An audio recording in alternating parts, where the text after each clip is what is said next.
welcome back. I'm Tonya from Tonya's Witchy Kitchen, and how are you doing today? So my husband is on a kick, like he cooks, Odd thing is lately his potatoes have been frozen French fries or tater tots or both. And I have nothing against either one of them. I'm a potato fanatic. Love potatoes. We have potatoes coming out of our ears because we planted a whole field of potatoes, right? So, I mean, we put them at my mom's, who is a root cellar, and, he brings them back, but he forgets about them, okay? And it's like, how hard is it to make oven potatoes? It's like literally less than 45 minutes. Maybe an hour if you're slow with the, cutting and season, But literally, I mean, you can cut a potato in half. You can season the pan with olive oil, salt, pepper, and basil or parsley, whichever one you prefer. Slap the potato down on it. Nothing else, Stick it in the oven for 45 minutes, and you get this yummy, yummy, crispy, soft, hot potato. Those are my favorite. I think that's what I'm going to take to my next women's reflection meeting. I bring potatoes. I love them, and I just don't understand. Like it's not that hard to do. You can even do the oven fries. You cut them up. You just cut the potato in wedges, and you stick them in a Ziploc bag, and you put a little olive oil, and you put some Parmesan and some salt and pepper, and you shake it up, and you throw it on the pan. Yeah. I love potato recipes. Yep. But we're not having potatoes today. We're having chili and cornbread. If I get it done. If my plan goes correctly. That's my plan. Yeah. But what's your favorite potato dish? Like when I was pregnant with my boys, which is so funny, I craved mashed potatoes and gravy. All three. Mashed potatoes and gravy. And to this day, I love mashed potatoes and gravy. I can eat it almost any day. And the leftovers are always good too.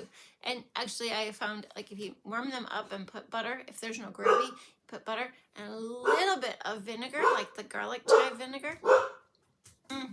So yummy. What is your favorite potato dish? Tell me. Come on. Fill up my comments. Do you like scalloped potatoes? Do you like oven potatoes? Do you like fried potatoes and noodles with cabbage and ketchup? Okay, maybe the cabbage isn't in that one. Maybe it's just fried potatoes and cabbage and no ketchup. I don't know. My dad put ketchup on everything, so yeah.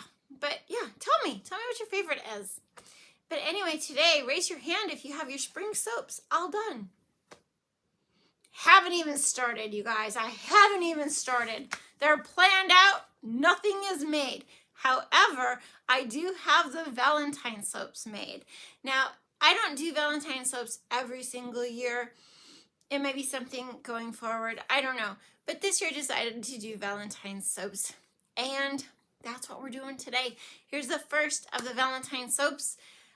It's just a tweak on one. So 3 things. Be kind, be forgiving, be you. And let's go check out the first Valentine soap. Angel's Orchard. Okay, into our soap, Angel's Orchard. Yes, you have seen this before, but never in my tall, skinny mold.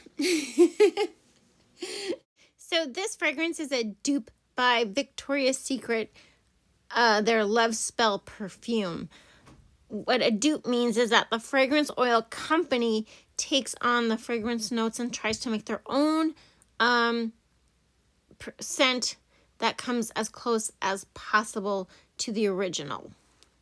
I've never smelled the actual Love Spell perfume, but I do like the scent of this, and a lot of people like the scent of it. And it's funny when people smell it and then they're like, oh, this takes me back. You know, so maybe they wore it at one time. I don't know. But it is a cool, it is a good smelling soap. This one also has a wonky embed, which we'll talk about when I get there. So the colors for this are, I used pink vibrance for the pink in here, and I used purple vibrance for the purple in here, and these are both from Nurture's Handmade. Is that right? Now the blue is Blue Tide from Mad Micah's, which is one of my favorite blues. I'm a rainbow child, let me tell you. Not in the meaning that it means, you know, nowadays, as in like something about where you lost a baby and then had a baby. I don't understand that. Yeah, I just like colors. That's what I mean when I say that. I just love all the colors. And then, of course, there's going to be some titanium dioxide in here in the white portion. I really don't think this ever discolors, but I add the white to, you know, make my soap pop a little more than the base batter does. One of these days, we're going to talk about olive oil in soap and the amazingly things that it changes depending on the type of olive oil. I know they're like, you can interchange. No, you can't. You can. It still makes a great soap, but yeah, that's a video for another day. So we mixy all the colors up, right? That's the first part. And you have seen me do this pour. So, I mean, depending on the type of swirls that you want, not swirls, we don't do swirls, it's a line pour. You know, you can do the side of the, you know, pour into another bowl, into the side, and then pour it into the mold. And I always feel like it's just not as good because my colors aren't as fluid, you know, by the time I get to pouring, and then you get those chunky little things. But depending on how you pour it, like if you pour the side of the bowl or you pour the front of the bowl, the colors, you know, pink, purple, teal, right? You know, depends on how those lines lay when you lay them. But you can look back at those. Here's what I did. So I made this column mold a couple months ago, which, yeah, stupid me. And then I didn't make the soap. And so then I decided, well, I'll just rebatch it and I will make it a melt and pour embed. It'll be fine. Yeah, okay, my ratios might have been a little off. Because if you can see, as you can see, that thing's a little, he's not straight. Look at him. Look at him. What is that? I don't know what I did. I mean, unless I could have messed up on my ratios of, you know, alcohol and glycerin and, you know, melt it down, but I've never done it that badly to where it was, you know, bendable soap. Oh, yeah. Okay, but doing a not so wonderful job of pouring down the side wall of my mold. This is how the pour goes. And this is similar to, I think it's when you pour it in the front. Like if you would pour all the colors down the front of the bowl and then pour them back into the mold and go side to side. I think this is the same pattern I get. It's all a thing. I mean, but at the end of the day, you guys, it's soap. I have this bad, and I know there's soap makers out there that are gonna like probably not like this analogy, but it's just soap, right? At the end of the day, if you screw it up, if it doesn't turn out, if it doesn't look pretty, it's still soap. You're gonna go and put it in, use it in the shower, right? I mean, do I take pictures of all my soaps? Absolutely. Do I keep pictures of my soaps? Absolutely. You know, because they bring me joy. I like looking at my soaps. But the thing you have to remember is it's still soap. So even if your swirls don't come out right or your embed looks like a limp spaghetti noodle, it's okay. You know, it's still soap. As long as it performs the way you want it to, and it's not lye heavy, which would be a catastrophe. It's still soap, right? So my lines are not perfect. No. Do I spend a good hour on a pour every once in a while? And this is one of my longer pours just because, it takes time, and you can see it's starting to set up, which normally doesn't happen, but it did, and I know why. I know why now, but that's another video. I think I'm gonna blow your mind a little bit on that one, but it's just, it's just soap, you guys. I mean, there's a girl, boy, her soaps are absolutely stunningly beautiful. And she might use like a mold for the top, either that or she's very talented with decorating. And some of them are, but they're just gorgeous. And it's like, if I bought that soap, I would not want to use it. That's the problem with it. And I know, I say the same thing. And people are like, oh, it's so cute. Just use it. Because what I create, I can recreate again. 9 times out of 10. 9 times out of 10, I can recreate it again. The swirls will never be the same. No. But you can get close. Like my grape soda pop, that one's pretty much, the swirls are pretty much, they're never the same. They're like snowflakes. They're never the same, but they're close.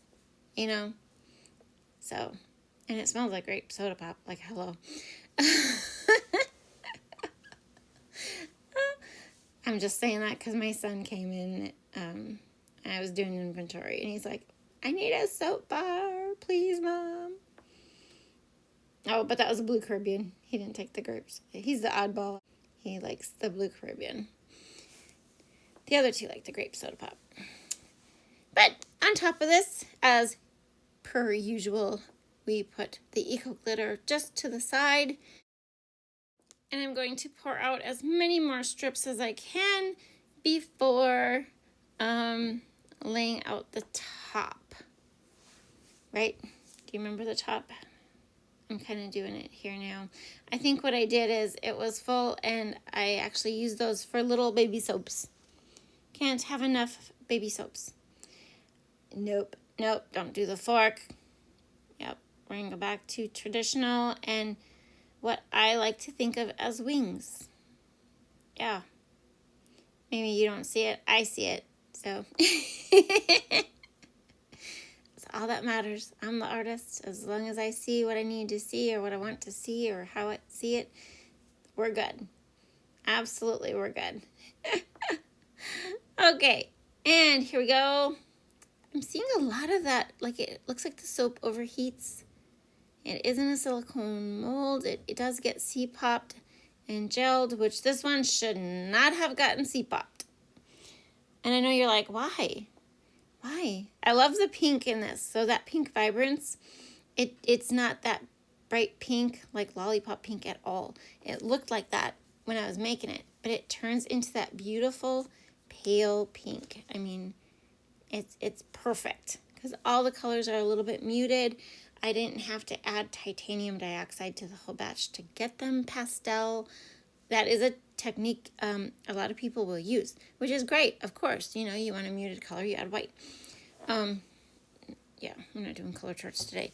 But very, excellent color choices, which is what I did originally. So I can't give myself a pat on the back now. I'm just copying my other recipe. But, yeah, that embed. So I did hot process it, and I should not have hot processed it because the very first few are fine, sort of, but you get to those other ones and you're going to see some leakage. Yeah, see? And it's not fragrance oil because I did pull it and smell it. And I think it's actually extra oil that was in the embed. Like, do you know what I'm saying? Like, yeah, from the embed. because the soap is solid. The rest of the soap bar is good, but that embed. So whatever's leaking is coming from the embed, and I'm not even sure why. But that was a wonky embed, wasn't it? That was just crazy. I don't know what to say about it, but it was.